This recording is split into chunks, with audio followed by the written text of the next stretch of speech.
tú no puedes sacar un capo y decirle vete a tu casa y acuéstate a dormir. Eso no existe. Fíjate que pensábamos, bueno, cuando se acabe Chávez se acaba esto, cuando se acabe Maduro se acaba esto, y acá sigue. El chavismo ha modelado un andamiaje institucional capaz de preservar la supervivencia independientemente del sujeto que esté al frente. Entonces, Zair Mundaray no fue la mano derecha de Luis Ortega Díaz como tal. Yo fui director general de actuación procesal al momento de la ruptura porque me correspondió. ¿A quién tenemos el día de hoy, hermano? Zair Mundaray. Ajá. Bienvenido a la conversación del Consejo de la República para que nos expliques todo lo que está pasando en Venezuela. Ahí está, en la sala de espera. Todo lo que está pasando en Venezuela, todo. Todo lo vas a explicar. No, de verdad, una de las personas a las cuales yo leo constantemente en Twitter para tratar de entender sobre todo al monstruo por dentro es a Zair. Y me parecía bastante interesante invitarlo a la conversación. Así que sin hacer esperar mucho a la audiencia, bienvenido a el Consejo de la República. ¿Cómo estás, Zair?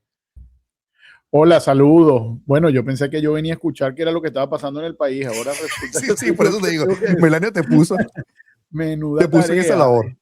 No, bueno, nada, honradísimo estar aquí con tu audiencia y veamos, bueno, hasta dónde podemos llegar en el análisis, porque esto es de una complejidad enorme. Yo creo, Zair, y ya vamos a... Les digo a la gente, los que quieran hacer preguntas, vayan colocándolas ahí para nosotros irlas escogiendo a medida de lo que pase este rato, ¿no? Y poder, bueno, hacerle las que usted tenga. Chicos, yo no sé si empezar directo por lo que necesitamos hacer para tener la Venezuela que todos queremos o entender el momento político que estamos viviendo en este momento, porque comenzaba el programa del día de hoy, Zair, hablando del tema de las licencias de la FAC, que es la noticia del día, por supuesto, ¿no?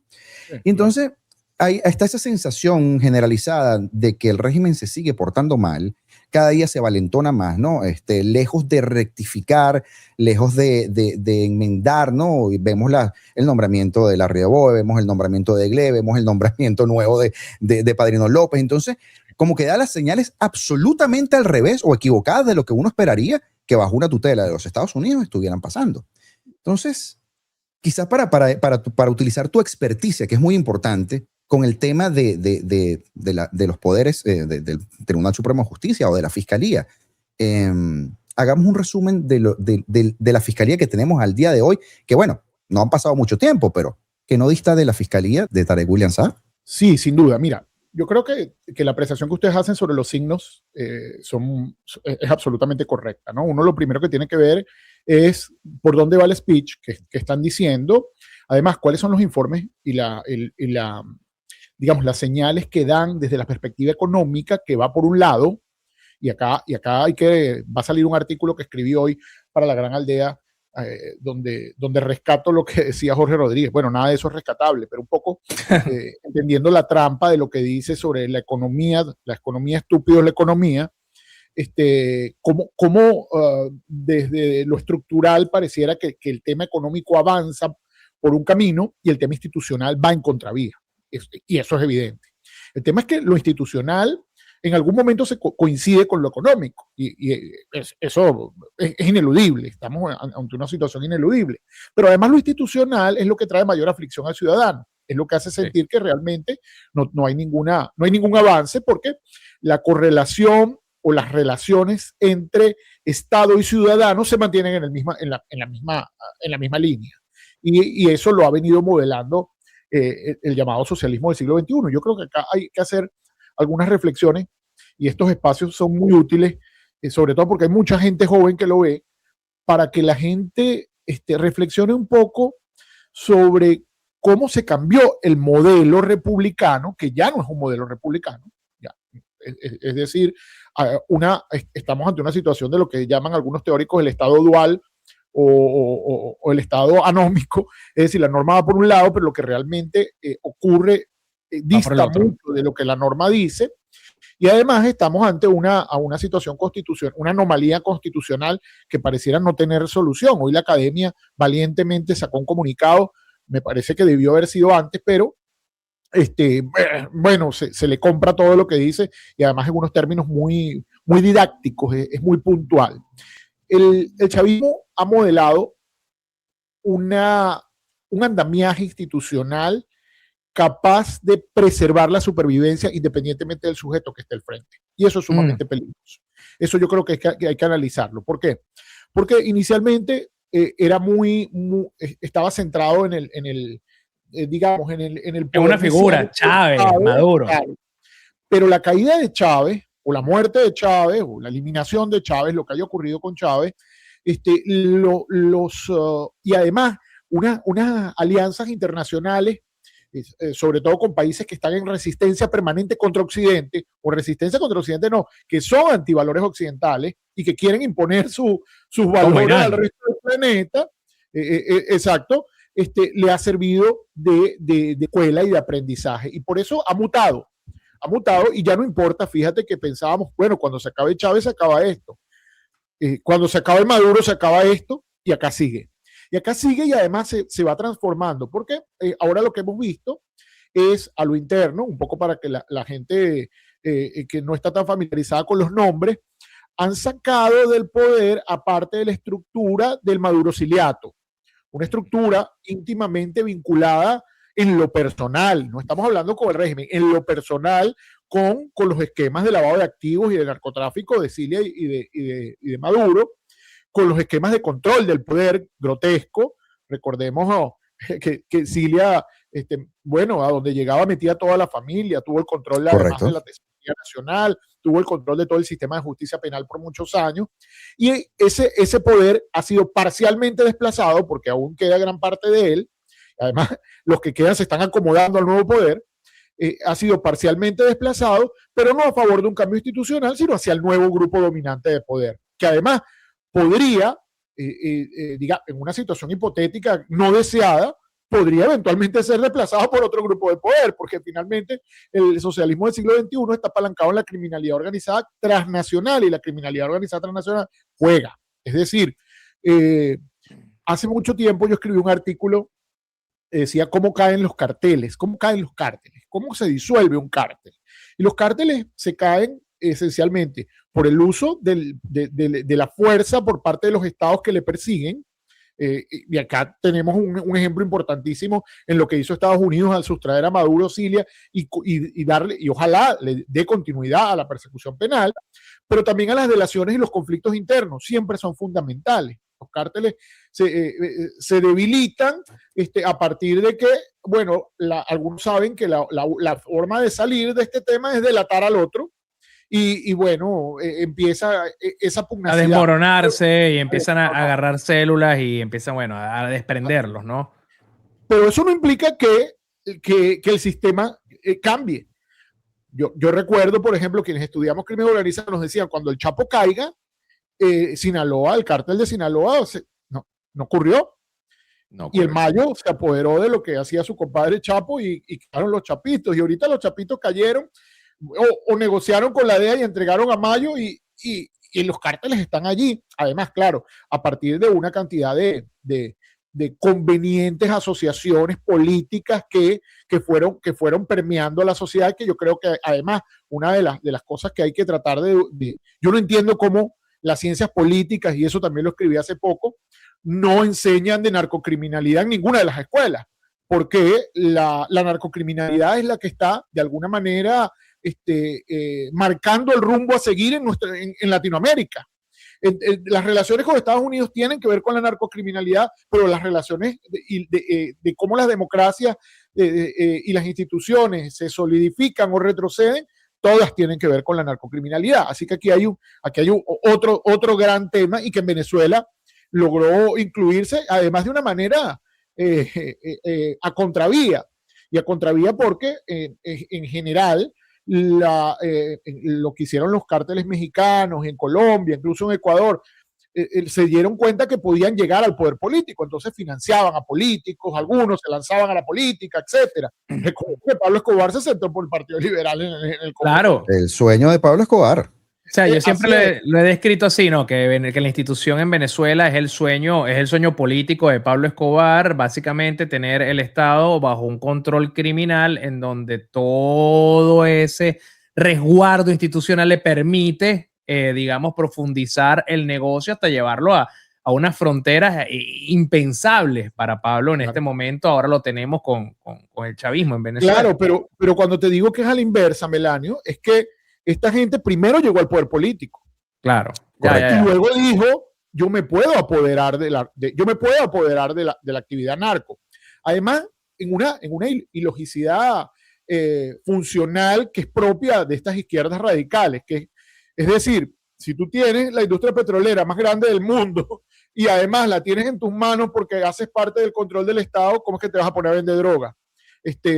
Bueno, y fíjate que cuando en la región se habla de la paz total, es el modelo venezolano. Ojo con eso. ¿Cuál es el modelo? Y esto no es poca cosa lo que voy a decir. Tú no ves en Venezuela grandes brotes de violencia vinculada con la narcocriminalidad.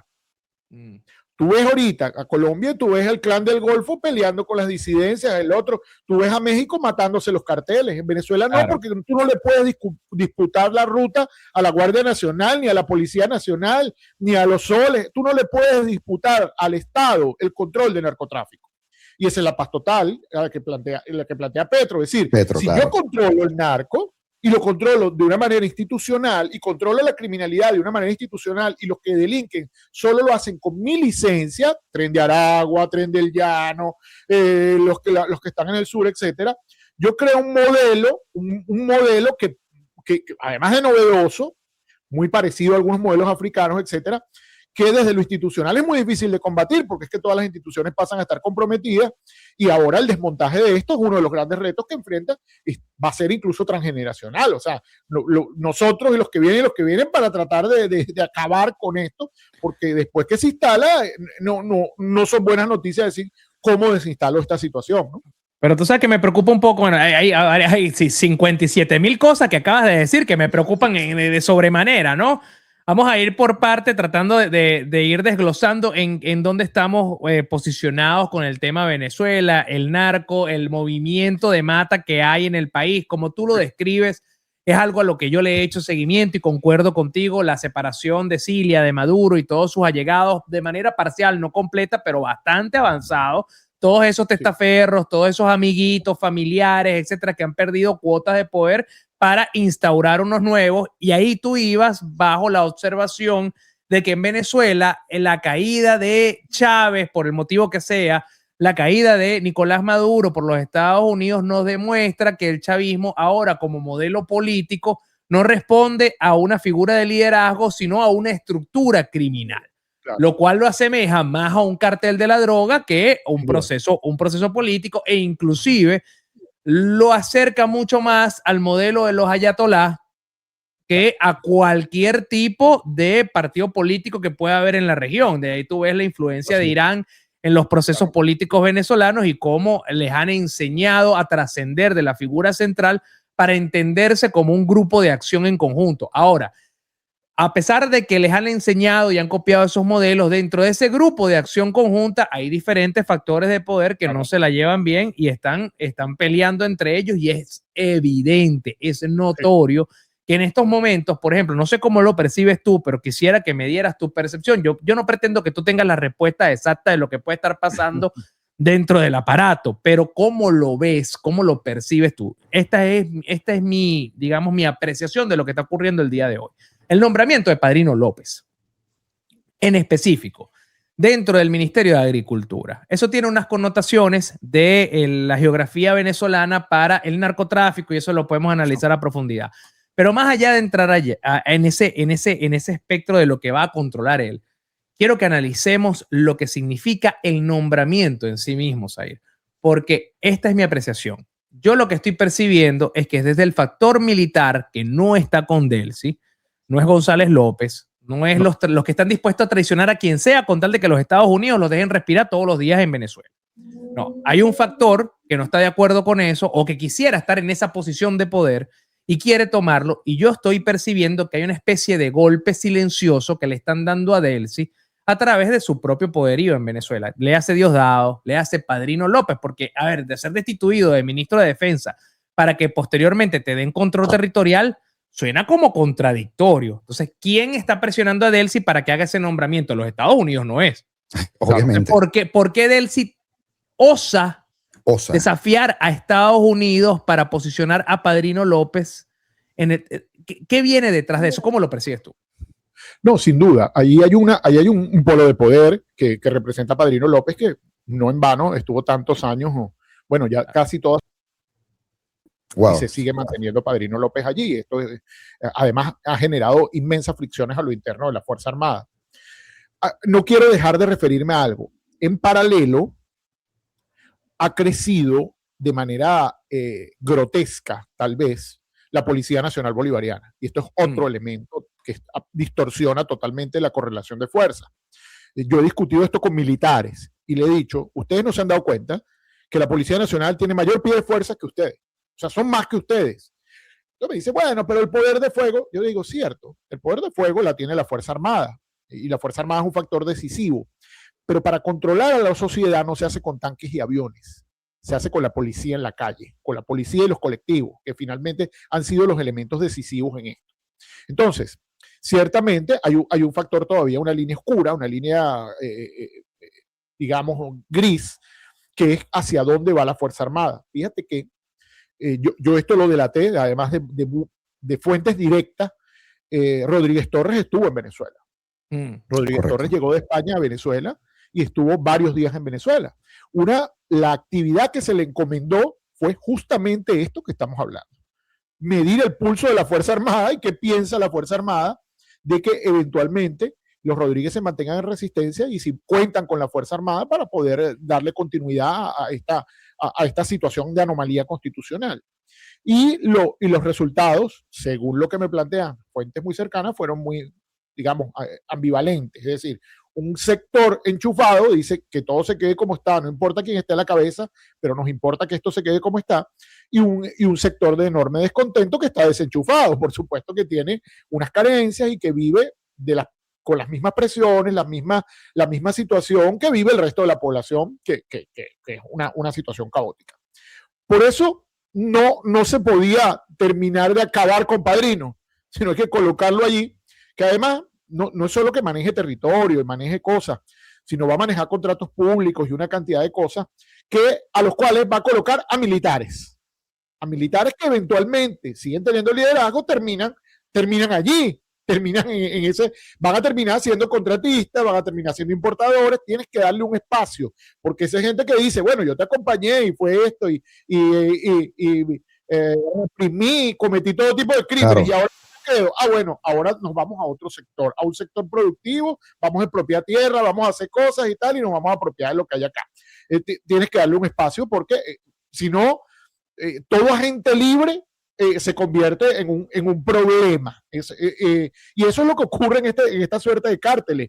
Tú lo has analizado con mucha claridad. O sea, tú no puedes sacar un capo y decirle vete a tu casa y acuéstate a dormir. Eso no existe. Claro. Porque esta persona tiene además una cantidad de información, tiene unas aspiraciones, tiene unas dinámicas, un background que se te puede revertir y por eso siempre fue tan difícil sacar a Padrino. Por eso está González López donde está, por ejemplo. González López ha pasado por el SEBIN, pasó por el Ministerio de Interior, pero bueno, es un hombre de la inteligencia metido ahí todo el tiempo y ahora le encomiendan una tarea que es tratar de desmontar algunas influencias y yo lo dije hace tiempo, está colaborando, tiene necesariamente que estar colaborando con la CIA para poder estar en ese punto en el que está. De otra manera es irracional, sobre todo con tantos señalamientos de tortura, de violaciones a los derechos humanos, de crímenes de lesa humanidad, o sea, cosas que son imborrables. Todo el diseño SEBIN y todo el diseño nacional que está ahora se le debe a González López. Sí. Todo el diseño de cuadrantes como mecanismo de control social se le debe a González López. Gran parte de las fórmulas de control social se le debe a González López. Así que el hecho de que esté ahí dice, bueno, debe tener rato colaborando con los Estados Unidos para esto. Entonces, al final, desmantelar esto, si tienes tu razón, no es una tarea sencilla y cada quien hay que ir. Esos desequilibrios pueden atentar contra la misma Delcy y lo que está es dando cuotas de poder siempre bajo la premisa de que ella es la que interactúa con los Estados Unidos y eso es lo que le da cierta legitimidad. Es decir, el resto le dice, ustedes no son los que hablan, la que hablo soy yo, Entonces dice, bueno, a ti te están mandando a decir tal cosa y el resto está diciendo, ¿será verdad esto? ¿Cómo, Claro. cómo ocurre y eso es lo que le da cierta, lo que ha mantenido estos precarios equilibrios que a lo interno son muy, muy difíciles. Fíjate que cuando empieza, por ejemplo, la ley de amnistía, que sale Jorge con su rimbombante declaración de que van a soltar a partir de hoy masivamente, etcétera. Bueno, ese tipo jamás ha pisado los tribunales penales. Esos días no había despacho en tribunales. Yo llamé, no había despacho, no había personal. No, yo decía, bueno, pero ¿cómo hay que hacer esto? La sala penal no le obedece. No, los tribunales de terrorismo son todos de Cilia, es decir, la presidenta del circuito, toda la estructura de la defensa pública. Es decir, cómo todo ese aparataje del cual los Rodríguez son ajenos, se le iba de un día para otro a hacerle funcional. Y pasaron muchos días para que ellos dijeran, bueno, pero ¿qué me garantiza? ¿Tú me dejas en el puesto? Porque estos son actividades prácticamente extorsivas, es decir, Claro. ¿y qué pasa conmigo? ¿Cómo quedo yo después que metí preso 2.400 personas, 3.000 personas por terrorismo? ¿Cómo quedó ahí? Por supuesto, Tarek William Saab era insalvable, ya era muy pesado desde la perspectiva internacional y además también tenía otro grave problema, que es que obedecía solo a la estructura de Maduro y Cilia. Era, bueno, entonces, problemas, no, bueno, no tenía uno. Tarek William, muchos problemas, uno más que otro más evidente, pero qué bueno que lo traes a conversación, porque no creo que no hay nadie más preciso para preguntarle esto, que conoce ese monstruo desde adentro que tú. Mira, yo hace 2 años, yo hice un video hace 2 años porque yo tenía la predicción de que efectivamente Larry Dabo estaba pisapacito encima de Tarek William Saab desde hace mucho tiempo, siendo un negacionista de la crisis en Venezuela, en los espacios internacionales y hablando además su idioma, el idioma de los mecanismos de protección de derechos humanos como Naciones Unidas, donde agarraba y se paraba y se sentaba y decía, en Venezuela no está pasando nada, hermano. Puro invento de la derecha. Imagínate, la gente la están matando en la calle. No, eso es pura gente que se está suicidando ante las Fuerzas Armadas para dejar mal al gobierno. Eso era más o menos el argumento del tipo. ¿Cómo puede ser? Yo tengo una percepción de que Larry Dabo dentro del Ministerio Público, en este contexto, en este momento, puede ser positivo para el desarrollo de los deseos y las órdenes de los Estados Unidos y en consecuencia beneficio de los ciudadanos, porque puede hacer cosas que Tarek William ya no podía por el nivel de comprometido que estaba con sus redes de extorsiones, con la gente presa en los tribunales de terrorismo, etcétera. Pero ¿cómo ves tú ese swap entre Tarek William Saab y Larry Dabo?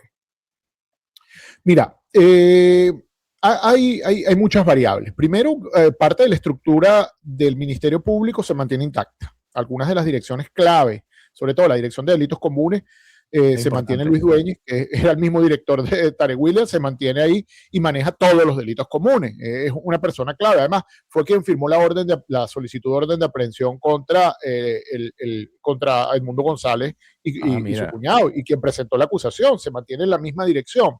Parte de la estructura de los fiscales que están muy cuestionados se mantienen en sus cargos de manera igual. Yo creo que acá ha habido... por supuesto, un tipo con otras características, más silencioso, menos estridente que Tarek William Saab, además con un poquito más de tino jurídico, porque si algo tenía Tarek William Saab es que cada vez que salía a hablar o a tratar de explicar algún caso, la credibilidad era cero, ya todo el mundo daba por sentado que eso es mentira, lo que diga Tarek William Saab. Entonces tratar de cambiarle el rostro a esto, tratar de cambiar el rostro para alguien que además tiene un objetivo, que es garantizar la impunidad. ¿Por qué? Porque ellos no podría Delcy Rodríguez ni Jorge colocar al frente del Ministerio Público. Tú podrás acabar con la estructura extorsiva de Tarek William, pero no se trata de generar una apertura de independencia para que se investiguen los graves crímenes contra los derechos humanos, para que se pidan los sobreseimientos a través de la ley de amnistía. Fíjate que no ha ocurrido y no tiene 2 días al frente del Ministerio Público.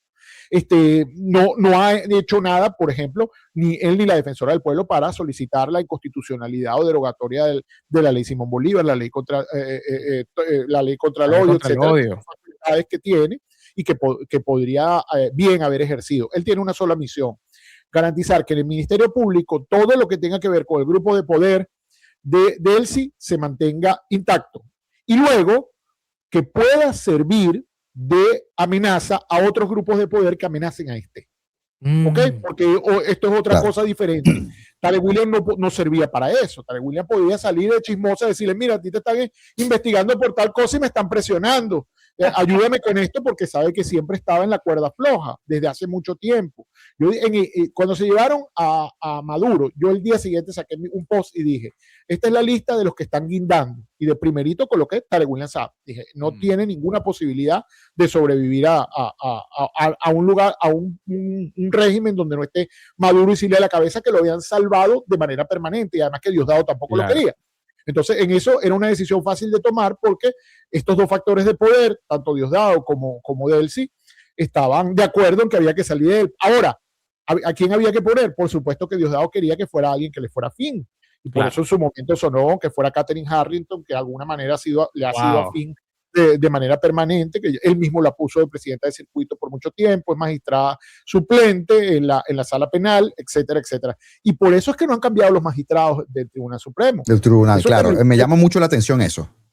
Claro, porque es que la forma es traer a los suplentes, pero es que todos los suplentes son del madurociliato. Entonces, al final, la ingeniería para hacerlo de una forma meridianamente creíble es mucho más compleja que como hicieron el fiscal general, que dijeron, el que puede lo menos puede, el que puede lo más puede lo menos, que fue una arbitrariedad enorme.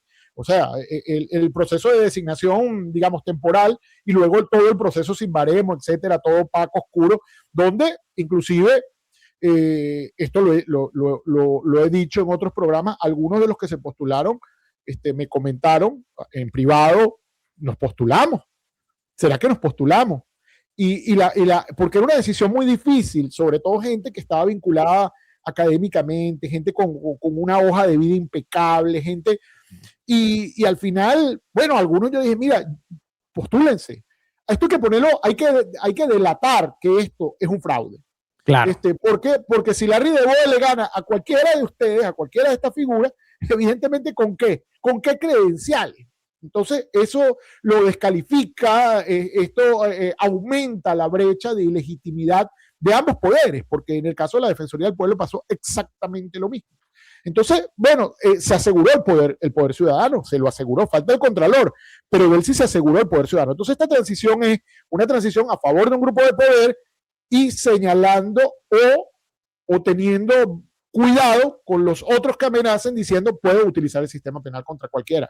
¿Ok? Los tengo. Y eso, claro, para esta precaria situación de poder era importante.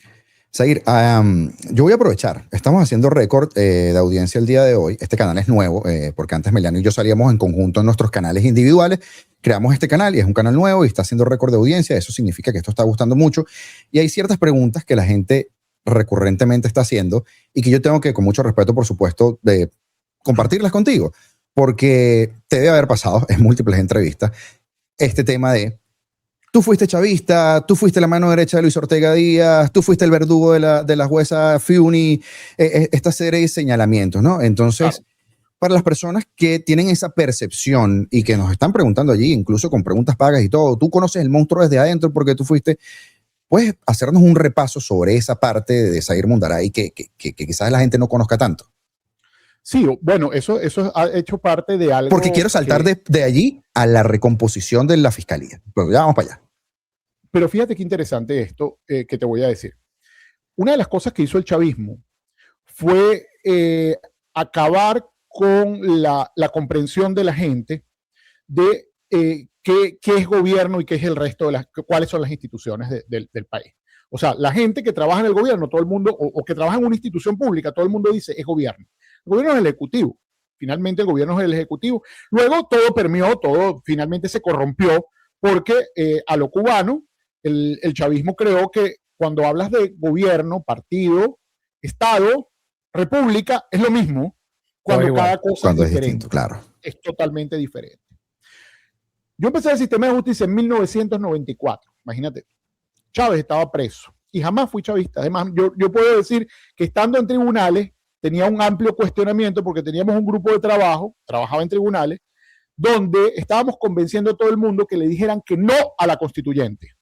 y que le dijeran que no a la constituyente porque era otorgar plenos poderes para reformar el Estado y tomar el control del Estado. Pero luego gané un concurso para ser fiscal, de tribunales a ser fiscal. De hecho, el Ministerio Público ha sido o fue, yo creo que el organismo de mayor resistencia. Fue muy difícil modificarlo porque cuando ves los casos políticos siempre eran los mismos fiscales.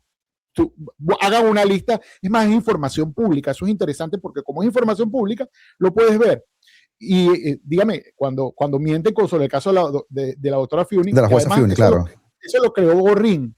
Ve lo que lo publicó Globovisión y el Universal. Lo creó Gorrín, bueno, porque él sabe lo que se ha hecho a nivel internacional con ese caso. Cualquier cosa, pregúntenle a la doctora Fiuni, además con la que tengo comunicación permanente. Pregúntenle quién tiene que ver con ese caso. Entonces, al final, desde cuando uno es funcionario de carrera, llegó el chavismo, yo ya era funcionario de carrera, era una diatriba permanente de los fiscales de carrera, que además la mayoría salimos perseguidos en 2017 por modificar la estructura del Ministerio Público. Es decir, el Ministerio Público, cuando yo llego a ser director, que es solo un año, deja de obedecer al régimen de manera evidente. Tanto que en 2017, fíjate que se llevan a los detenidos por las manifestaciones a la justicia militar.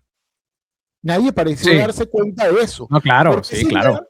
Porque, bueno, claro, pero la gente no entendía por qué. Ahora, qué bueno que me lo preguntas. ¿Por qué?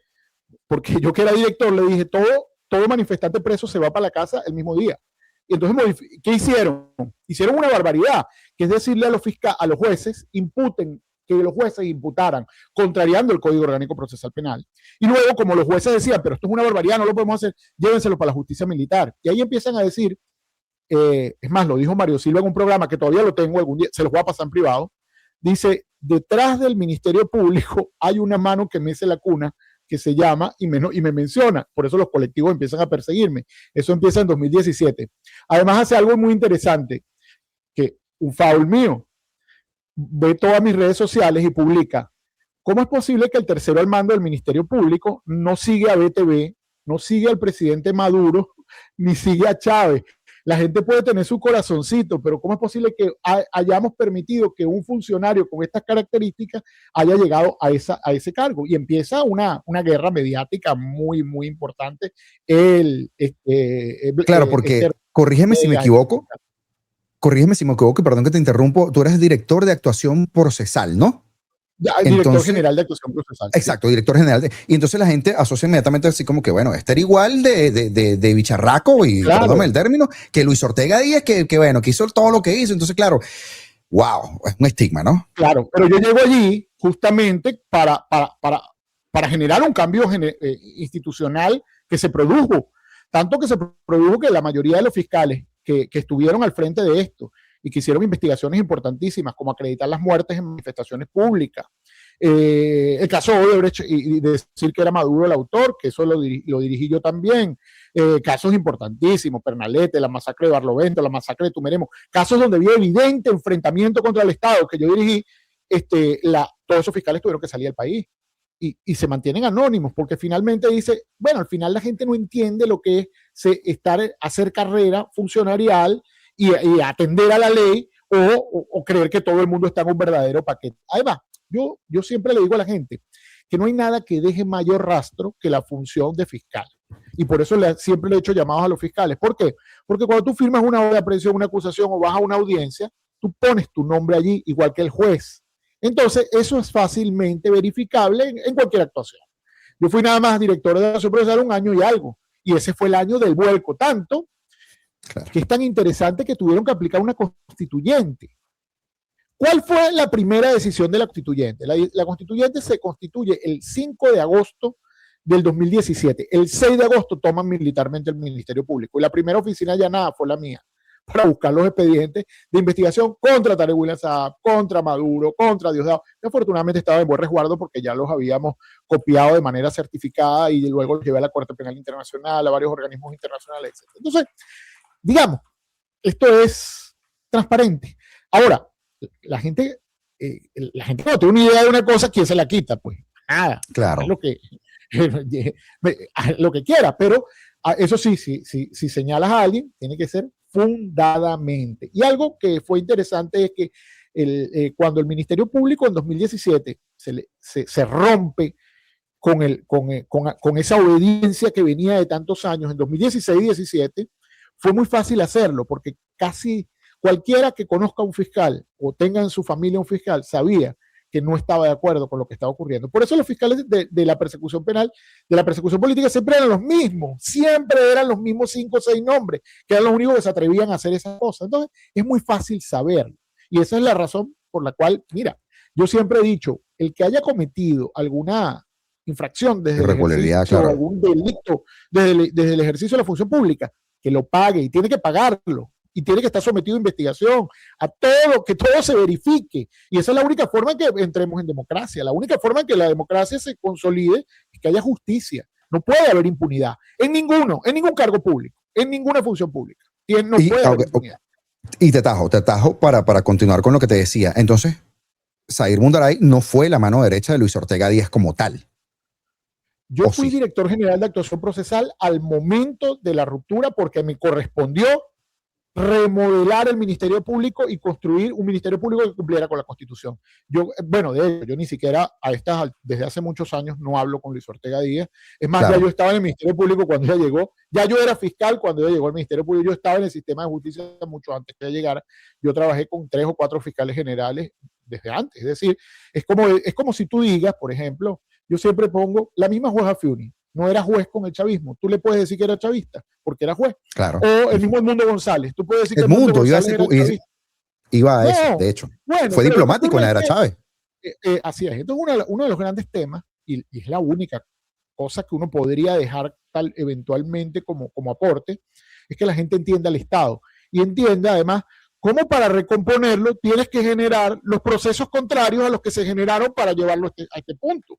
Es decir, que el funcionario tiene que haber sido como era antes, por concurso, credenciales, todos esos elementos que se correspondían para llegar a una función pública de esa naturaleza. Así que eso, claro, de verdad. No, sí, me parecía súper pertinente porque la gente está ahí, pregunta, y yo creo que responsablemente para nuestra audiencia era importante.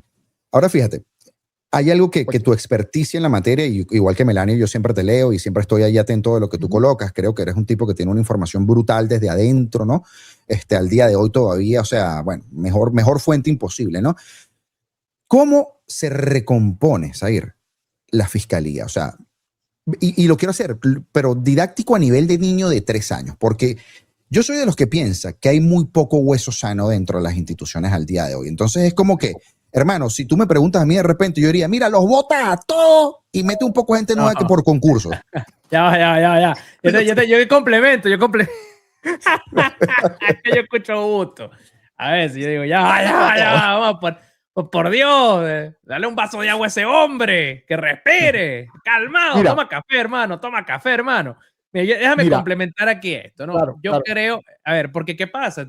Tú acá, Zair, tú acabas de contar más o menos, bueno, o más que menos, tu historia dentro del Ministerio Público y tu carrera como fiscal. De 94 del año 2017 en 2 minutos, imagínate tú.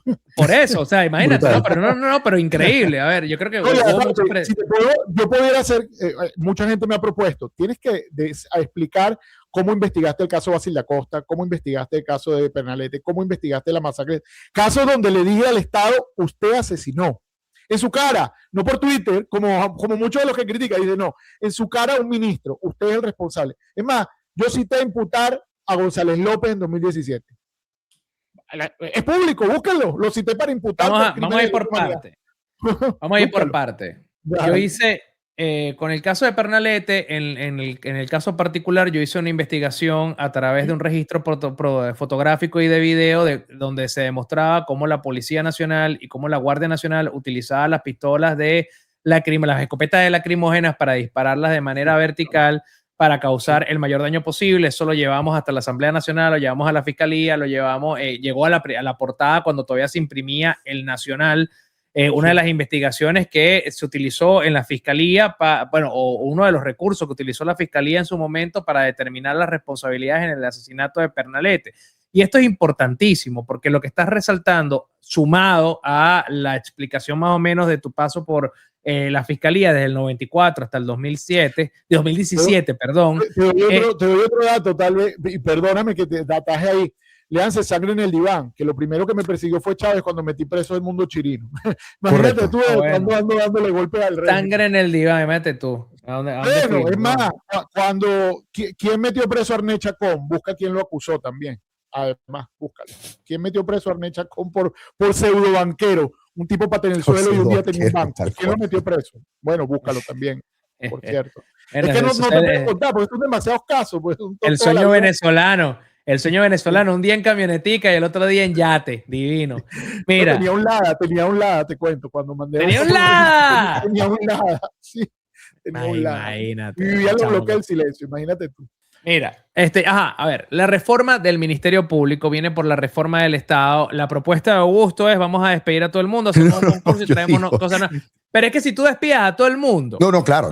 Está saliendo de gente como la que relata Zair, que ha participado dentro de las instituciones del Estado, que trabajan para el Estado y no son parte de la estructura del partido, del gobierno que está en este momento, o de la dictadura, o del entramado criminal. Entonces, a ver, hacer una limpieza masiva de las instituciones, primero deja al Estado desarticulado completamente en operatividad. Por supuesto. Porque a menos que tú agarres y el mismo día que tú sacas a todo el mundo del ministerio de tal cosa y entren los nuevos empleados ya completamente capacitados y que entiendan hasta las claves de la computadora, tú destruyes el funcionamiento del país. Claro, pero tiene que ser gradual, yo me imagino, tiene que tener un proceso. Ya va. Pero por lógica, yo entiendo que es así. O sea, digo, lo que uno le provoca es que saquen a todo el mundo y entre. No, pero lo digo, a nivel de lógica, eso es imposible. Es lo mismo que pasaría con el tutelaje y Venezuela como tal, ¿no? O sea, no es quita todas las figuras, quita a todos los militares, a todos los jueces, a todos los fiscales y no hay país. O sea, está jodiosito hoy. Está jodiosito hoy. Yo decía, ¿cómo se plantea una transición lo más rápida posible a través de figuras? Porque yo no conozco cómo funcionan los tribunales. Entonces, Zair me puede decir, mira, hermano, tú tienes que cambiar aquí a este va a elegir a 3 que son aquí, estos 3 van a hacer esto y esto, y así ya podemos en tanto tiempo tener una cosa más potable. Mira, ustedes lo que me lo han preguntado de todo tipo de espacios, en privado, claro. ¿no? O sea, todo tipo de gente ha llegado con la yo creyéndome genial. Decime, ¿y por dónde empezamos? Y es una pregunta sumamente compleja. Yo he tenido algunas propuestas, algunos papeles, algo escrito. El Ministerio Público es difícil conseguir en los cargos de fiscales, sobre todo fiscales nacionales, fiscales superiores y algunos otros órganos, un hueso sano. Eso es muy difícil. De hecho, hemos tratado de hacer evaluaciones nombre por nombre para ver. Y casi todo el mundo ha estado en la represión. Es difícil, es muy complicado. Claro. No era como antes, que eran siempre los mismos y digamos, el resto del Ministerio Público se mantenía institucional. Mira, tanto es que el Ministerio Público era institucional. Un poco rememorando, estamos en abril. El 11 de abril, en la única institución que salió a desconocer a su cabeza fue el Ministerio Público, y la gente no se acuerda de eso. Los fiscales dijeron, desconocemos a Isaías Rodríguez como autoridad del Ministerio Público. Nadie se acuerda de eso. Todos los ministerios callaron, todos los demás organismos callaron. Los fiscales salieron en masa y dijeron, desconocemos a Isaías Rodríguez como, y nos aplegamos a las nuevas autoridades que vengan, pues este tipo es un ilegítimo. Eso ocurrió. Lo mismo ocurrió en 2017. Y fíjate que eso da muestra de lo que era un Ministerio Público bastante profesional. ¿Qué hay que hacer? El Ministerio Público tiene una escuela, la Escuela Nacional de Fiscales. Se entiende que los fiscales, la Escuela Nacional de Fiscales, de la cual fui profesor por muchos años de argumentación jurídica y de otras, tiene que formar a los futuros fiscales. Entonces, la formación y los concursos se tardan cerca de entre 1 año y medio y 2 años, esa formación. Tú tendrías que ir a captar, que era el plan que iniciamos más o menos como en el 15-14, a los mejores estudiantes de las universidades a que entren al graduarse en la Escuela Nacional de Fiscales y hagan el curso de carrera, la especialidad en carrera de formación fiscal. Y esa es tu camada para ir sacando y metiendo. Gente que tenga la preparación técnica, pero también un tema un tema ético y que no tenga vinculación política, que no tenga absolutamente nada que ver, digamos, que tenga el foco puesto en el tema justicia. Así que es bastante progresivo. Y mientras tanto, de los cargos clave, lo dije lo he dicho en privado, hay que buscar a los fiscales jubilados, muchos fiscales jubilados, muchos fiscales que se fueron por distintas razones y que entendían el sistema, y colocarlos allí en esas funciones clave para que enseñen a otros y se vayan en un lapso breve. Es decir, el Ministerio Público es una institución muy compleja, pero además tiene unas ventajas. Es la única automatizada del país. Es la única que tiene una data donde casi todo es verificable. Dice alguien ahí que tienen que ser juzgados. Claro, tienen que ser procesados todo el que ha estado en una ilicitud, haya perseguido penalmente, haya cometido actos de corrupción, etcétera. Pero ¿quién los va a procesar? No pueden procesar los mismos que están. Entonces, en este punto, por eso es que tiene que haber una progresión de formación. Y lo mismo tiene que pasar en los tribunales. Tú tienes que recuperar la escuela judicial, en la cual estudié también, por cierto, a finales de los 90, en el curso de formación de jueces. Pude haber sido juez o fiscal, y siempre fui de forma fiscal, y luego ir sustituyendo a los jueces por jueces de carrera. Si hay algo, las dos instituciones se han desprofesionalizado mucho, pero lo de los jueces es escandaloso. Además, claro, un fiscal se puede equivocar, un fiscal puede acusar sin prueba, un fiscal puede cometer los 1000 errores, pero el juez no puede hacerlo, porque el juez está ahí para controlar esa actividad ilegal. Si en Venezuela hubiésemos tenido jueces debidamente capacitados y sin vinculación política, el Ministerio Público no fuera la monstruosidad que es, porque necesariamente le hubiesen puesto cortapisas y le hubiese dicho, usted no puede hacer eso, yo le inadmito. ¿Qué es lo que pasa generalmente en otros países? El fiscal puede errar, pero el juez es el fiel de la balanza y lo recompone todo. Entonces sí, ciertamente es un proceso progresivo y además hay que enamorar a los jóvenes de la función pública, Augusto. Claro. Esto es fundamental. ¿Por qué? Porque los jóvenes, y esto lo viví yo, en las universidades empezaron a huirle a la función pública y decían, no, yo monto un escritorio, yo voy a estar en el ámbito privado y tal. La función pública, si tú le huyes, los mejores le huyen a la función pública, siempre quedarán los peores. Claro. Lo que pasó con la Policía Nacional. La Policía Nacional, cuando se crea y abren la academia, yo estaba allí, digamos, pude presenciar el inicio y en un salón siempre cuento esto, habían como 50 muchachos y le pregunto, ¿por qué quieres ser tu policía? ¿Por qué quieres ser tú? ¿Por qué quieres ser tú? Uno solo me dijo, porque bueno, yo tengo vocación para eso, mi familia ha sido policía y quiero ser policía. Lo otro era, bueno, porque no tengo trabajo, porque yo no quiero, que prácticamente la policía yo no busque. Es decir, todo el execrado del sistema educativo, de otras fórmulas, entonces iba para la policía. ¿Cómo tú vas a tener una de las funciones principales del Estado a los que todo el mundo ha rechazado? Y si los ha rechazado por algo, pues debes incluirlo en otra cosa o debes tratar de filtrar. Pero claro, con esos sueldos y con esa precariedad, bueno, finalmente quedaron, eso es uno de los dramas de la Policía Nacional, además de la politización. Lo mismo pasa en todas estas instituciones. Hay que cazar a los mejores, como hacen en Estados Unidos, como hacen en muchos países. Se van a las universidades y dicen, epa, este es bueno, tráelo para acá. Y vamos a darle sueldos dignos y demuestra lo que sabes acá. Mira, el Ministerio Público creaba doctrina, se publicaban libros, acá yo tengo cantidad de cosas. Era una cosa extraordinaria la doctrina del Ministerio Público. Pero ¿cómo tú le explicas eso a la gente si la gente lo que tiene es la visión de los presos políticos? ¿Cómo tú le explicas que tenían unos laboratorios que eran de primer mundo, que eso lo desmantelaron? Lo dijo Michelle Bachelet en un informe, Melanio, recuerda, dijo, hay que devolver las facultades de investigación al Ministerio Público, que logró tener facultades de primer orden, y todo eso lo desmanteló Tarek Williams. ¿Por qué? Porque era la única forma de contrariar al poder, investigar de manera autónoma. Entonces sí, es un proceso sumamente complejo, lo mismo con los jueces, lo mismo con los defensores públicos, que además era una institución que muy profesional, la defensa pública era muy profesional y eso quedó en el suelo, totalmente desmantelado. Qué duro, pana, qué duro porque uno se pone a pensar el recorrido y uno no lo ve tan, o sea, no suena cerca, no suena a un plazo como quisiera no, uno pero que te se soy diera sincero, y se puede, y con cooperación internacional, ¿viste? Además con cooperación internacional, porque las escuelas de otros estados ayudan. Fíjate que nosotros, en la escuela del Ministerio Público, fíjate qué desconocimiento del Estado. Para Venezuela venían fiscales de Ecuador y venían investigadores de Argentina a hacer los cursos que se hacían en Venezuela para, No, y la, Claro. poli- para tener- no, y- La PTJ. y la policía, la Por policía, los militares iban y se entrenaban en los policía- Estados Unidos. A policía ver, teníamos científica es otro cooperaciones, teníamos cooperaciones con alcaldías que tenían programas de éxito en otros países para implementarlo en Venezuela. Eso por muchos años sucedió y era publicitado y además era como se le hacía un seguimiento de los medios de comunicación a los avances de esas cooperaciones para poder de alguna manera potenciar la efectividad del Estado en todas sus funciones en el país, copiando modelos de éxito internacional. Eso era una cosa que se podía hacer. Y de verdad, yo te digo algo, yo a pesar de que con la conversación que estamos teniendo, Zair, a veces cuando uno habla de la problemática venezolana suena como muy catastrófico todo y al final del día es una tragedia que hemos vivido por 27 años en carne propia, entonces cada día que pasa y cada comentario que se hace, uno lo siente como si fuera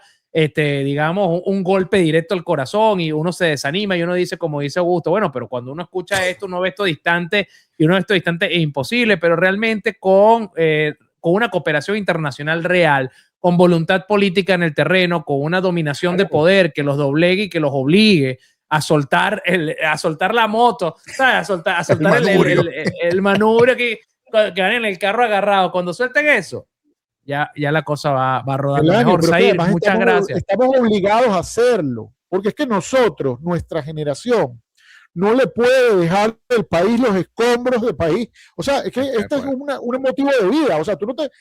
mira, hay tanta gente que te dice, retírate, ya dejen esa vaina. Sí. No, eso no va a ocurrir.